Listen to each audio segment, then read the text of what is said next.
살면서 우리는 수없이 많은 것을 쌓아왔습니다. 관계, 물건, 생각, 기대, 습관. 젊었을 때는 그 모든 것들이 내 삶을 채우는 자산 같았습니다. 하지만 나이가 들수록 이상하게도 그 많던 것들이 버거워지기 시작합니다. 몸은 예전 같지 않고 마음도 쉽게 지치고 주변 사람들과의 관계는 자꾸만 멀어지는데 머릿속은 여전히 이것도 해야지 저것도 챙겨야지로 가득합니다.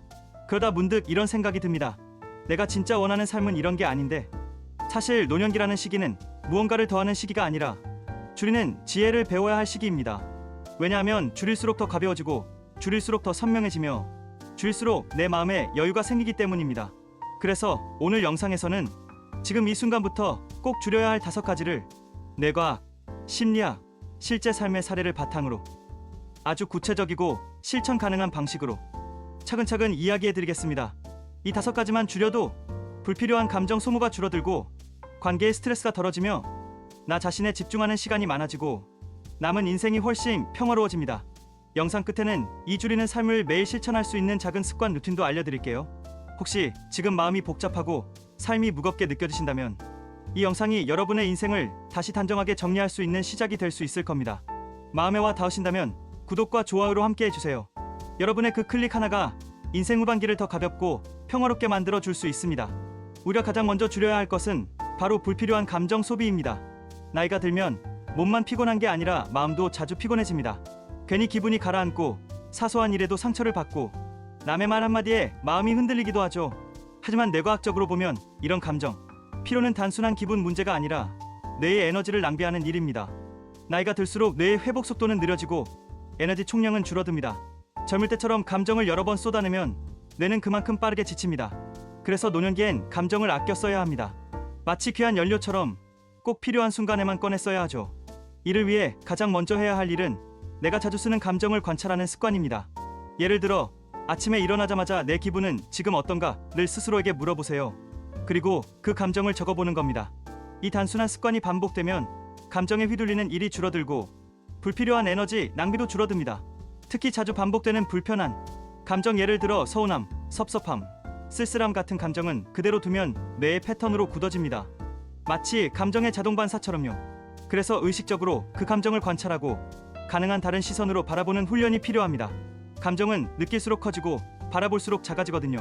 그리고 다음으로 줄여야 할 것은 관계의 양입니다. 젊을 땐 사람을 많이 알아야 유리했습니다.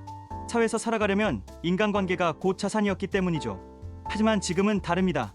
관계가 많다고 해서 외롭지 않은 것도 아니고 도리어 많은 관계가 오히려 피로감의 원인이 되기도 합니다. 특히 노년기에는 정리가 필요한 관계가 분명히 존재합니다. 자주 비교하게 만드는 관계, 내 이야기를 들어주지 않는 관계, 만나고 나면 괜히 기분이 가라앉는 사람들, 이런 관계는 더 이상 의무적으로 유지하지 않으셔도 됩니다. 지금 여러분에게 정말 필요한 관계는 나를 이해해주는 단 한 사람일 수 있습니다. 꼭 자주 만나지 않아도 마음이 닿는 사람이면 충분합니다. 그리고 또 하나, 자기 자신과의 관계, 스스로를 믿고 괜찮다고 말해주는 그 관계가 무엇보다 중요합니다. 셋째, 줄여야 할 것은 소비입니다. 물건뿐 아니라 에너지, 돈, 시간까지 포함한 모든 소비의 양을 줄이는 삶이 노년기엔 훨씬 지혜로운 방식입니다. 노년에 꼭 필요한 건 많이 사는 것이 아니라 덜 사고 잘 쓰는 것입니다. 필요한 물건을 넘어서 왜 이걸 사려고 하는가를 한 번 더 생각해보는 습관. 외로움 때문에, 허전함 때문에, 혹은 과거의 나를 잊지 않기 위해 뭔가를 계속 소유하려는 건 아닌지 돌아봐야 합니다. 특히 통계적으로도 노년기 불안감이 클수록 소비는 오히려 늘어납니다. 불안은 구매를 부르고 구매는 또 다른 불안을 만들어내니까요. 그 고리를 끊는 첫걸음은 소유보다 경험을 선택하는 것입니다. 넷째로 줄여야 할 것은 정보입니다. 너무 많은 뉴스, 자극적인 이야기, 무분별한 건강 정보, 이런 정보들이 뇌에 쌓이면 결국 결정장애와 감정 피로로 이어집니다. 뇌는 나이가 들수록 정보를 처리하는 속도가 느려지기 때문에 적은 정보에 집중하는 것이 훨씬 효과적입니다. TV를 하루에 1시간만 보거나 뉴스를 요약해서 한 번만 보는 식으로 정보 섭취량을 제한해보세요. 그리고 나에게 필요한 정보만 선별적으로 받아들이는 기준을 세우는 것도 중요합니다. 마지막 5번째는 기대입니다. 내가 이렇게 해줬으니 저 사람도 그럴 거야. 이번 생에는 이만큼은 돼야 하지 않을까? 이런 생각은 나도 모르게 나 자신을 힘들게 만듭니다.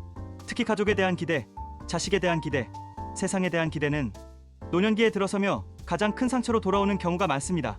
그래서 이제는 기대하기보다 그냥 바라보기로 태도를 바꾸는 연습이 필요합니다. 기회는 통제를 전제로 하지만 바라봄은 수용을 전제로 합니다. 삶을 있는 그대로 받아들이고 그 속에서 작은 기쁨을 발견하는 태도. 이것이야말로 노년기를 가장 단단하게 살아가는 마음가짐입니다. 이제 정리해볼까요? 노년이 되면 줄여야 할 5가지는 1점 감정 소비, 2점 관계의 양, 3점 소비와 소유, 4점 정보, 5점 기대. 이 5가지만 줄여도 삶은 훨씬 더 가볍고 단단해집니다. 줄인다는 건 포기하는 게 아닙니다. 나에게 진짜 필요한 것만 남기고 그걸 더 깊이 누릴 수 있다는 뜻입니다. 그리고 지금부터 매일 할 수 있는 작은 실천도 알려드릴게요. 아침에 감정 체크. 오늘 내 기분은 어때? 하루 한 가지. 정리. 필요 없는 물건, 관계, 감정 중 하나 정리하기. 혼자 있는 시간 확보. 매일 15분 아무것도 하지 않고 조용히 있는 시간. 기에 내려놓기 연습. 누군가에 대한 기대가 올라올 때 지금 이 사람도 자기 삶을 살고 있구나라고 말해보기. 나에게 따뜻한 말 한마디. 그래도 나는 괜찮아. 충분히 잘하고 있어. 이 작은 실천들이 쌓이면 노년의 삶은 훨씬 더 단정하고 고요해집니다. 고통이 없는 삶은 없지만 가벼운 삶은 선택할 수 있습니다. 지금까지 참 열심히 살아오신 여러분, 이제는 줄이는 삶으로 나 자신을 더 따뜻하게 안아주시는 건 어떨까요? 이 영상이 그런 삶의 전환점이 되길 진심으로 바랍니다. 그리고 이런 지혜가 필요한 분들이 주변에 있다면 지금 이 영상을 함께 나눠주세요. 우리 모두가 조금씩 가볍고 평화로운 노년을 살아가도록 지금 함께 시작해요.